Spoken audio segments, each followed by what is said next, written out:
até a Central Única dos Trabalhadores, que historicamente é aliada de todos os governos petistas, não ficou nada satisfeita com o aumento de R$ 18,00 do salário mínimo anunciada por Lula ontem, o que levou o salário a R$ 1.320. Valendo lembrar que no começo do ano ele passou para o valor de 1.302 e com 1.320, que vai começar no Dia do Trabalhador, dia 1º de maio desse ano, nós tivemos aí neste um aumento no salário mínimo de R$ 108,00. Estou puxando pela cabeça, mas deve ser R$ 108,00.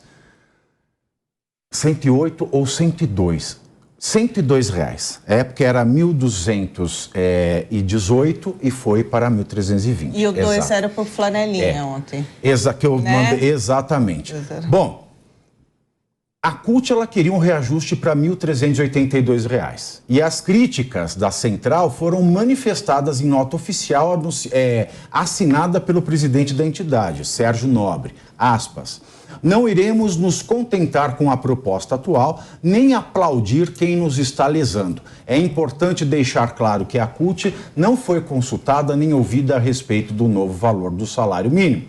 Fecho aspas. Ainda, o Miguel Torres, que é presidente da Força Sindical, que é uma outra federação sindical, também se mostrou insatisfeito com a proposta petista. Abro aspas. Ficaram de nos chamar para discutir. Mas ainda não aconteceu. Não fomos comunicados de nenhuma decisão. Já Ricardo Patá, presidente da UGT, a União Geral dos Trabalhadores, avaliou que, aspas, o mais importante agora é definir uma regra de valorização. Fecho aspas. Os sindicalistas não gostaram do novo valor do salário mínimo, mas os petistas ficaram satisfeitos. No Twitter, o senador Humberto Costa, do PT, comemorou o aumento de R$ 18,00 e ainda escreveu o seguinte, aspas, faz o L. O tweet, para quem nos acompanha na internet e pela TV, está na tela. Fecho aspas. Bom, faz o L, igual perdeu Mané. E o governo participativo? E sem picanha, porque com esse valor... O governo participativo, Ricardo? Não tem participação. Você está vendo aí os próprios aliados deles reclamando desse valor muito baixo e com ele ainda incentivando esse discurso contra os empregadores, contra o mercado, vai ficar pior. É aí que você não vai chegar num número e nem num consenso. Está na hora do senhor Luiz Inácio Lula da Silva voltar para o Brasil, em vez dele querer a paz mundial, que ele não tem essa habilidade toda, voltar aqui e arrumar a casa dele primeiro. E tá vendo aí, da onde ele nasceu, dentro da CUT, o pessoal insatisfeito com ele. E agora? Exatamente. As comunidades científicas estão felizes com o aumento das bolsas. Foi anunciado, né? Foi bastante significativo. Eu acho que esse movimento do Lula está desagradando muita gente. A fala dos partidos, agora a fala da própria CUT, acho que para mim está desenhando um quadro aqui bastante nítido. O Lula se autoafirmando como uma grande liderança, tentando reafirmar algum poder ao partido dele, que o pensamento dele é nessa linha de partido único. Então, meu partido é o único partido, os outros não são tão partidos assim. Eu sou uma grande liderança, me colocando aqui como a liderança nacional, por isso ganhou as eleições, com a margem apertada, mas ganhou, num anti-bolsonarismo unido ali com a galera que gosta do Lula, e criando um caminho para 2026. Para mim, isso está muito claro. Inclusive, essa lógica toda de fala contra o Banco Central, contra a independência do Banco Central. Ele já falou que em 2024, quando sair esse presidente, ele vai rever essa lógica de independência, porque num outro quadradinho desse, tem a forma do PT de fazer crescimento artificial, que é consumindo, fazendo o povo consumir, baixar a taxa de juros de forma artificial, fazer com que as pessoas tenham mais crédito, vão comprar e tenham uma sensação de poder de compra, para que quando se chegue na beirada das eleições de 2026, tenha uma falsa sensação de que está tudo indo mais ou menos bem. E se ele consolidou a imagem dele como uma liderança, e eu concordo com o professor, falei isso aqui no começo de janeiro, nesse mesmo programa, que o Lula está trabalhando para ter o Prêmio Nobel da Paz e se consolidar como um grande líder global. Se isso se desenha na linha aí, quem que nós teremos em 2026? O próprio PT bate todo dia no Bolsonaro, ele chama o Bolsonaro para ser o seu antagonista.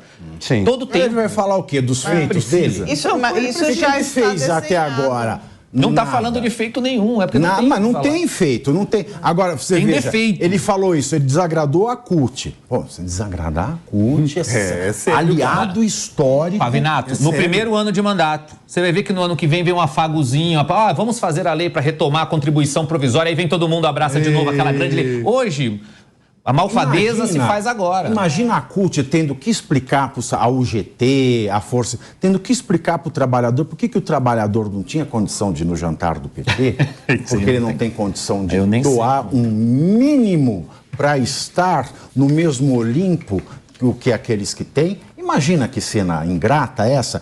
E agora também, a gente teve bancos, economistas, né, que colocaram lá, fiaram a candidatura do Lula, e agora ele fala, como o Ricardo adiantou, que daqui do 2014 sai o Campos Neto. Ele não vai ser reconduzido, 2024, né? Mas assim, caberá ao Senado, né, né, aprovar ou não a que vai entrar. Mas aí eu falo, ele já falou que quer rever a autonomia. Assim, ontem ele falou que não era contra. Hoje ele já solta. Porque quando você fala muito, você solta o que você sente. Né? E ainda mais E aí? E agora? Por que os bancos apoiaram? Porque eles têm, porque os grandes bancos, que são os únicos bancos no Brasil, têm pendurado no CARF 95 bilhões em dívida tributária? Será que é por conta disso? Porque eles entraram na mira do CARF de volta no último governo. 95 bilhões. Quanto que não dá para fazer? Pavinato, eu vou fazer só uma complementação. Não, todas que quiser. Tu foste muito preciso quando tu traz o Roberto Campos Neto.